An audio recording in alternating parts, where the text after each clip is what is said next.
আজকে জাতীয়বাদী মহিলা দলের ৪৬তম প্রতিষ্ঠা বার্ষিকী। এই দেশের জনসংখ্যার অর্ধেক পুরুষ অর্ধেক নারী। এই নারীদেরকে রেখে এই বাংলাদেশের উন্নতি সমৃদ্ধি কখনোই সম্ভব না। এই কথাটি অনুধাবন করেই এদেশের মহান স্বাধীনতার ঘোষক, স্বাধীনতা যুদ্ধে যিনি জীবন বাজি রেখে রণাঙ্গনে সশস্ত্র যুদ্ধ করে ৩০ লক্ষ মানুষের জীবনের বিনিময়ে ২ লক্ষ মা-বোনের ইজ্জতের বিনিময়ে স্বাধীন বাংলাদেশ উপহার দিয়েছিলেন সেই সাবেক রাষ্ট্রপতি, বিএনপির প্রতিষ্ঠাতা চেয়ারম্যান বীর মুক্তিযোদ্ধা শহীদ জিয়া রহমান বাংলাদেশ জাতীয়তাবাদী মহিলা দলের রাজনীতির যাত্রা শুরু করেছিলেন।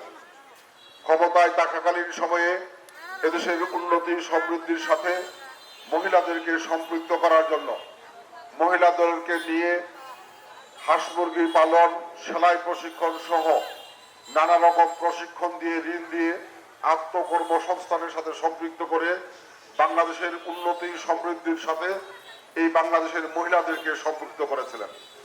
আপনারা জানেন যে বিএনপি ক্ষমতা থাকাকালীন সময়ে এই মহিলাদের উন্নতি সমৃদ্ধির জন্য বেগম খালেদা জিয়া মেয়েদের শিক্ষাকে সবচেয়ে বেশি গুরুত্ব দিয়েছিলেন। বিনা বেতনে অবৈতনিক শিক্ষার প্রথা চালু করেছিলেন, যার কারণে আজকে মহিলাদের শিক্ষার ক্ষেত্রে অনেকটাই অগ্রসর হয়েছে। এই মহিলাদেরকে অগ্রসর করে উন্নত সমৃদ্ধ করে বাংলাদেশের উন্নতি সমৃদ্ধির সঙ্গে এই মহিলাদেরকে সম্পৃক্ত করার উদ্যোগ গ্রহণ করেছিলেন বারবার বিএনপি সরকার। কিন্তু আমরা গত ১৭ বছরে দেখেছি স্বৈরাচারী শেখ হাসিনা ভোট ডাকাতি করে মানুষের ভোটের অধিকার কেড়ে নিয়ে জোর করে ক্ষমতা দখল করে ১৭ বছর জোর করে ক্ষমতায় দেখেছে। বাংলাদেশের সাধারণ মহিলাদের উন্নতি সমৃদ্ধির জন্য কোনো কাজ করে নাই, বরং তারা নিজেরা কয়েকজন ক্ষমতা দখল করে এই বাংলাদেশের মহিলাদের উপর অমানুষিক জুলুম নির্যাতন চালিয়েছে, নানাভাবে তাদের উপর বঞ্চনা করেছে। আওয়ামী লীগের সরকারের সময়ে এই বাংলাদেশে শিশু থেকে শুরু করে ৬০ বছরের বৃদ্ধ মহিলা পর্যন্ত নানাভাবে নির্যাতন, ধর্ষণের শিকার হয়েছে। যে কারণে আমরা বারবার স্বৈরাচারের হাত থেকে, শেখ হাসিনার হাত থেকে বাংলাদেশের মানুষকে, বাংলাদেশের মহিলাদেরকে মুক্ত করার জন্য সংগ্রাম করেছি। এই সংগ্রাম করতে গিয়ে আপনারা জানেন এদেশের অবিসংবাদিত নেত্রী বেগম খালেদা জিয়া, যার বয়স ৭৯ বছর, তাকে অন্যায়ভাবে জেল দিয়ে দীর্ঘদিন জেলখানায় রাখা হয়েছিল। তাকে চিকিৎসার সুযোগ দেওয়া হয় নাই। এমনি একটি অবস্থায় সারা বাংলাদেশের মহিলাদেরকে মুক্ত করার জন্য বিএনপি ১৭ বছর রাজপথে সংগ্রাম করেছে। এই সংগ্রামের একটি পর্যায়ে এসে ছাত্র জনতার আন্দোলনের মধ্য দিয়ে, বিএনপির সমর্থনের মধ্য দিয়ে, জনগণের অংশগ্রহণের মধ্য দিয়ে গণ আন্দোলনে স্বৈরাচার শেখ হাসিনা পদত্যাগ করে পালিয়ে যেতে বাধ্য হয়েছে। আজকে আওয়ামী লীগের দুর্নীতিমুক্ত, দুঃশাসন মুক্ত, জুলুম মুক্ত বাংলাদেশ আমরা পেয়েছি। কিন্তু আমাদের কাঙ্ক্ষিত লক্ষ্য একটি নির্বাচনের মধ্য দিয়ে জনগণের ভোটে নির্বাচিত সরকার প্রতিষ্ঠা করা। কারণ জনগণের ভোটে নির্বাচিত সরকার ছাড়া কোন সরকার জনগণের জন্য কাজ করতে চায় না।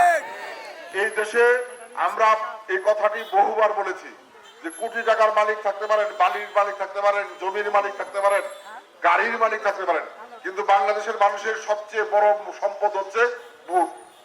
ভোট না থাকলে যারা ক্ষমতায় যায়, যারা এমপি হয়, মেয়র হয়, চেয়ারম্যান হয়, তারা জনগণকে মূল্য দেয় না, মহিলাদেরকে দাম দেয় না। আর ভোট থাকলে ওই ভোটের প্রয়োজনে এটা সাধারণ মানুষকে সম্মান করতে বাধ্য হয়। এই কারণে আমরা ভোটের অধিকার প্রতিষ্ঠার সংগ্রাম করেছি। এই সংগ্রাম আমাদের এখনো আছে। এই সরকার, আজকে যে সরকার বাংলাদেশে, এই সরকার কিন্তু জনগণের ভোটে নির্বাচিত সরকার না। এই সরকার ক্ষমতা গ্রহণ করেছে একটি সুষ্ঠু নির্বাচনের মধ্য দিয়ে জনগণের ভোটে নির্বাচিত সরকার প্রতিষ্ঠা করার জন্য। আমরা এই সরকারকে সহযোগিতা করছি। আমাদের দাবি অবিলম্বে একটি সুষ্ঠু নির্বাচনের মধ্য দিয়ে জনগণের ভোটে নির্বাচিত সরকার প্রতিষ্ঠা করে তারা জনগণের ভোটে নির্বাচিত সরকারের কাছে ক্ষমতা দিয়ে তারা তাদের পদে আগের অবস্থানে ফিরে যাবেন। যতক্ষণ পর্যন্ত নির্বাচন না হবে ততক্ষণ পর্যন্ত আমাদের আন্দোলন চলবে। এই বাংলাদেশে শেখ হাসিনা পালিয়ে গেছে। আওয়ামী লীগ গত 17 বছরে লুটতরাজ করেছে। আওয়ামী লীগের যে তারা 17 বছর আগে 2 বেলা খাবার পাইতো না, 17 বছরে তারা কোটি কোটি টাকার মালিক, বাড়ির মালিক, গাড়ির মালিক হয়েছে।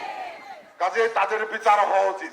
যারা অন্যায় করেছে, যারা দুর্নীতি করেছে, যারা লুটপাট করেছে, মানুষের উপর জুলুম করেছে, তাদের বিচার হওয়া উচিত না? এই বিচার করতে হলে আগামী দিনের নির্বাচনে ভোটের মাধ্যমে বিএনপিকে ক্ষমতায় আনতে হবে। আমরা সেই লক্ষ্যেই কাজ করব।